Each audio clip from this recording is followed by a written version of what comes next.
اعوذ باللہ من الشیطان الرجیم بسم اللہ الرحمن الرحیم نحمدک ونستعینک یا ذا الجود والنعم یا ذا الفضل والکرم یا عالم السر والہمم یا خالق اللوح والقلم یا رب البیت والحرم الصلاة والسلام علی النبی الامی المکی المدنی التجلی التام والمجل الاتم مالک الحدوث سلطان القدم ابی العقول والنفوس والبشر وحوائلت العلل ابی القاسم محمد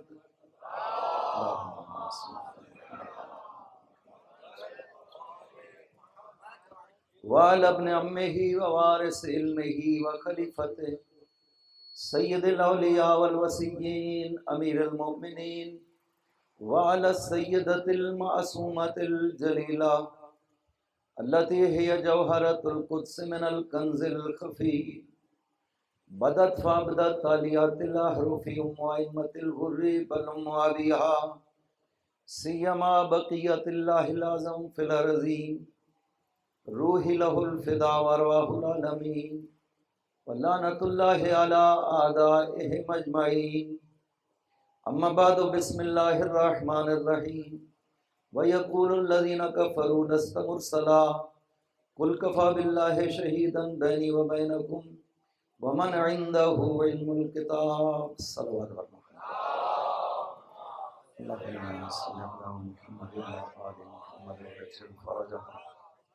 خداوند عظیم کی یہ توفیق ہے ان مجالس میں حاضر ہونا اور اس نورانیت سے فائدہ اٹھانا جو خداوند عظیم نے اس ذکر مقدس میں قرار دی ہے، اور خداوند عظیم انشاءاللہ ماہ محرم میں ہمیں وہ معرفت جو حق معرفت ہے آل محمد کا اور سید الشہداء کا انشاءاللہ ان مجالس کی برکت سے ہمیں عطا فرمائے۔ اصل مقصد یہی ہے معرفت حاصل کرنا۔ ذمہ داری بھی غیبت کے دور میں ہماری یہی لگائی گئی کہ آپ کوشش کریں معرفت حاصل کرنے کی، اور معرفت کا مطلب یہ نہیں ہے کہ آپ جان لیں کہ آپ کس کو مانتے ہیں، امام کا نام کیا ہے، پیغمبر اکرم ہے، خداوند عظیم ہے۔ خدا کے معرفت وہ ابتدا ہے اور وہ اصل جوہر ہے جس کی خاطر ہر مقصد ہے۔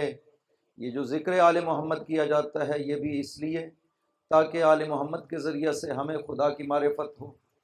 آل محمد نے فرمایا ہے بنا عبد اللہ و بنا عرف اللہ، ہمارے ذریعہ سے خدا کی عبادت ہوئی، ہمارے ذریعہ سے خدا کو پہچانا گیا۔ لولانا لما عبد اللہ و لولانا لما عرف اللہ، اگر ہم نہ ہوتے نہ خدا کی عبادت ہو پاتی اور نہ ہی خدا کی معرفت ہو پاتی۔ یہ عظمت ہے اس ذکر مقدس میں کہ آل محمد ہمارے لیے ذریعہ ہیں معرفت خدا کا، اور عبادت خدا کا مقصد یہی ہے کہ ہم جو بھی عمل انجام دیتے ہیں اس میں حتی عبادت جب بھی کرتے ہیں تو جب قربتاً اللہ کہتے ہیں تو یہی وہ ہماری عبادت کی روح ہے۔ یہ جو جملہ آپ بولتے ہیں قربتاً اللہ، میں یہ نماز پڑھ رہا ہوں، روزہ رکھ رہا ہوں، مجلس میں آیا ہوں، قربتاً اللہ، یعنی یہ میرے لیے معرفت خدا کا ذریعہ ہے، اور یہی وہ روح عبادت ہے جس کی خاطر عبادت کی جاتی ہے۔ لہٰذا یہ زحمتیں، محرم میں آنا، مجالس میں بیٹھنا اور اتنا وقت دینا، یہ جب تک انسان اس نتیجے تک نہ پہنچے، یعنی خدا تک نہ پہنچے، تو یہ سب چیزیں مقدمہ ہیں، اور مقدمہ اگر مقدمہ ہی رہے اور مقصد تک نہ پہنچائے تو اس کا کوئی فائدہ نہیں ہوا کرتا۔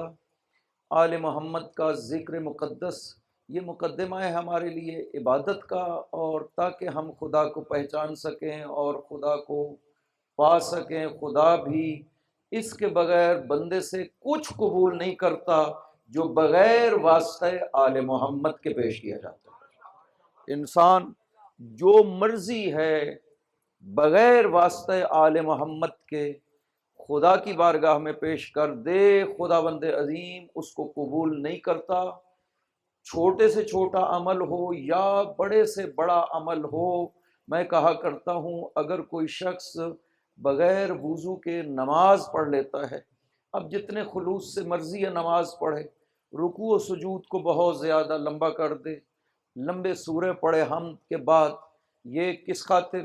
تاکہ مجھے خدا کی قربت حاصل ہو اور خدا راضی ہو، یقین کریں اس نماز کا ذرہ برابر بھی فائدہ نہیں ہوگا۔ نماز ہونے کے ناطے اس کا ذرہ برابر بھی فائدہ نہیں ہے، چونکہ آپ نے وہ شرط ہی پوری نہیں کی جو خدا نے آپ کی نماز کے لیے وضو کی صورت میں شرط قرار دی تھی۔ آپ نے وہ شرط نہیں پوری کی اور اس پہ عمل نہیں کیا، لہٰذا عبادت میں جب تک شرط پوری نہ ہو وہ عبادت ذرہ برابر بھی عمل نہیں کرتی ہے۔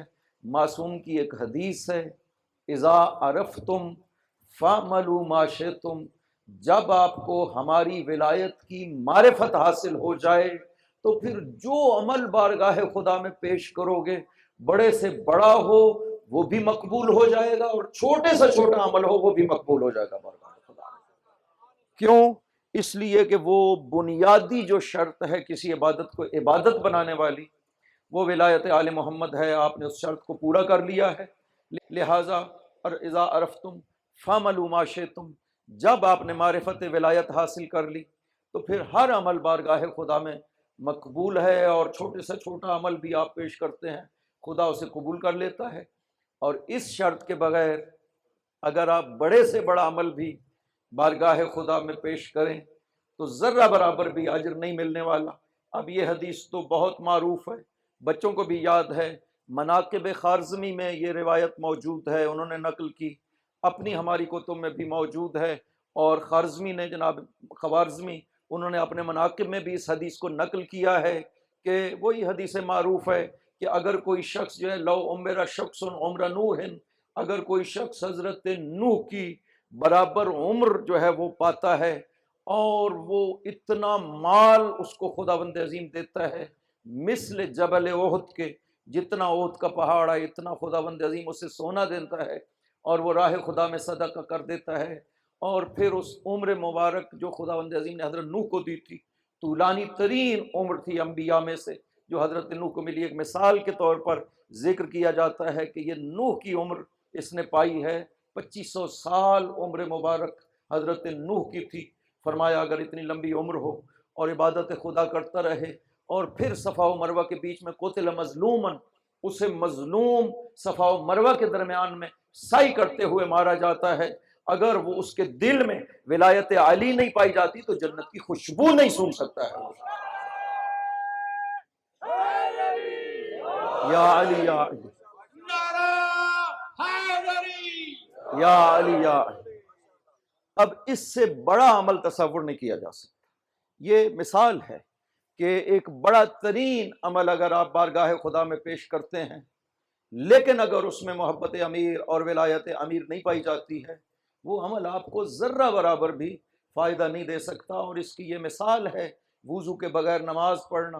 کوئی یہ کہے کہ میں نے تو سارا ذکر خدا کیا ہے، رکوع خدا کے لیے، سجود خدا کے لیے پورے خلوص کے ساتھ، کوئی ریاکاری نہیں ہے، بار بار ذکر رکوع پڑھا، بار بار ذکر سجدہ کیا، تشہد پڑھا، سلام پڑھا، سب خدا کے لیے، اپنی ذات کے لیے کچھ نہیں کیا، پھر اس نماز میں کیوں وہ تاثیر نہیں ہے؟ خدا یہی فرمائے گا کہ میں نے اس نماز کی صحت کی، صحیح ہونے کی ایک شرط لگائی تھی کہ یہ نماز جب پڑھنے لگو تو پہلے تم وضو کیا کرو۔ وضو کی خدا نے کیوں نماز سے پہلے شرط لگائی ہے؟ نماز ہے اصل میں قربت خدا کا سب سے بڑا ذریعہ۔ کہا گیا ہے کہ یہ نماز اس طرح سے انسان کو خدا کے قریب کرتی ہے کہ اس کو خدمت خدا کہا گیا زمین میں۔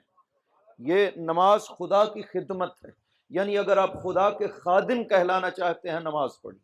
تو حدیث میں ہے، معصوم ارشاد فرماتے ہیں کہ کوئی بھی خدمت زمین میں خدا کے لیے نماز سے بڑھ کر کے نہیں ہے، یہاں تک کہ حضرت اسی حدیث میں ارشاد فرماتے ہیں کہ ما من ملک مقرب الا وینادی اوقات الصلاۃ، کہ ملک مقرب جو ہے وہ نماز کے اوقات میں لوگوں کو یہ آواز دیتا ہے، ایھا الناس قوموا الی نیرانکم التی اوقدتموها علی ظہورکم، آپ نے گناہوں کے ذریعہ سے جو آگ اپنے پشت پہ جلا رکھی ہے، آؤ نماز کے ذریعے سے اس آگ کو بجھاؤ۔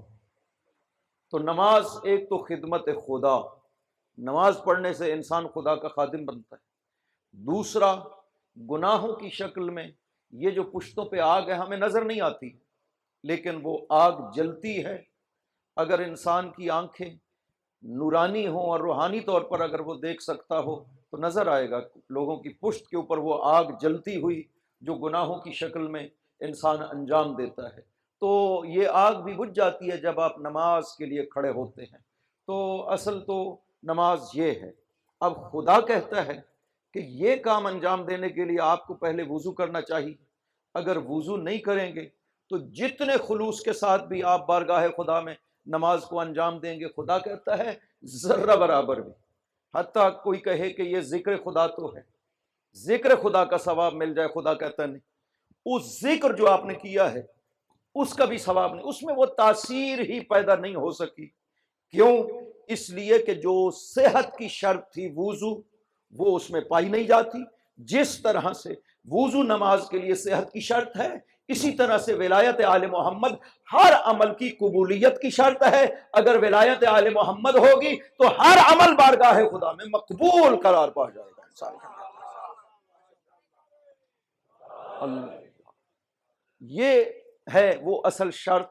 خداوند عظیم نے قرآن کریم میں یہ حقیقتیں بیان کی۔ قرآن ہمارے لیے ہادی ہے اسی خاطر کہ خدا نے یہ بیان کیا ہے۔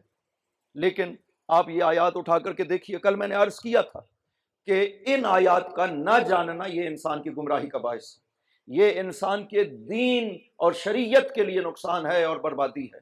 ان آیات کا نہ جاننا، بعض آیات ہیں انسان نہ جانے، تھوڑے سے معارف ہیں قرآن کے، ان سے محروم ہو جائے گا، دین کے لحاظ سے کوئی نقصان نہیں ہوگا۔ کل میں نے مثال ذکر کی تھی سورہ تبت ابی یدا ابی لہب، آپ اس کو نہ جان سکیں، زیادہ سے زیادہ یہ پتہ نہیں چل سکے گا کہ یہ کون لوگ ہیں جن کا خداوند عظیم نے یہاں پہ فرمایا ہے، لیکن دین کا کوئی نقصان نہیں ہوگا اگر نہیں جانیں گے۔ کچھ آیات ایسی ہیں کہ اگر انہیں نہیں جانیں گے تو انسان کے دین کا نقصان ہے۔ کیوں؟ اس لیے کہ خدا نے آپ کی ہدایت کو بیان کیا ان آیات میں۔ خدا نے قرآن کریم میں نظام ہدایت کو بھی بیان کیا ہے اور نظام شہادت کو بھی بیان کیا ہے۔ یہ دونوں چیزیں ہمارے لیے ضروری تھی۔ نظام ہدایت ہماری ہدایت کے لیے قیامت تک کے لیے اس کی ضرورت تھی کہ خدا ہمیں بیان کرتا قرآن میں کہ ہماری ہدایت کا کیا بندوبست خدا نے کیا ہے۔ یہ خدا کی ذمہ داری تھی۔ اس نے نبیوں کو بھیجا، انبیاء کو بھیجا، سلسلے انبیاء ایک کے بعد نبی آتے رہے، چلتا رہا۔ پاک پیغمبر نبی خاتم جب تشریف لاتے ہیں تو اس کے بعد کوئی اور نبی نہیں آتا پیغمبر کے بعد، لہٰذا شریعت پیغمبر کو باقی رہنا تھا۔ ظاہری طور پر حیات پیغمبر اس دنیا میں ختم ہو جانی تھی۔ اب خدا کی ذمہ داری تھی کہ ہمارے لیے سلسلہ ہدایت کو بیان کرے تاکہ پیغمبر کے بعد وہ سلسلہ ہدایت اسی طرح چلتا رہے جیسے رسول کی زندگی میں چلتا رہا۔ یہ معصوم سلسلہ ہدایت ہمیں معلوم ہونا چاہیے۔ دوسری چیز جو بہت ضروری ہے خدا کی خاطر، لوگوں کے ساتھ جو خدا کا ربط ہے بہت ضروری ہے، وہ ہے نظام شہادت۔ خداوند عظیم کے لیے ضروری تھا چونکہ آپ نے عمل، خدا نے عمل ہمارے ذمہ لگایا، شریعت پہ عمل کرنا ہے، یہ ہماری ذمہ داری لگائی۔